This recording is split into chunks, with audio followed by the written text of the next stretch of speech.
స్థితిపై నీ దృష్టిని నిలిపి కటాక్షించితివి నన్ను ధన్యుని చేయా. నీ నిందలలో నీదు ఆత్మ నిలిపి బలపరచితివి నీదు కృపలనిచ్చి.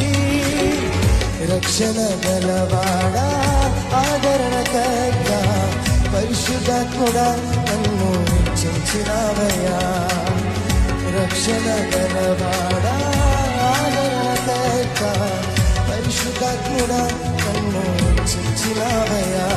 నా విమోచకుడా యేసయ్యా, నా రక్షణ కోట నాదు ఆశ్రయ దుర్గమా. నా విమోచకుడా యేసయ్యా, నా రక్షణ కోట నాదు ఆశ్రయ దుర్గమా.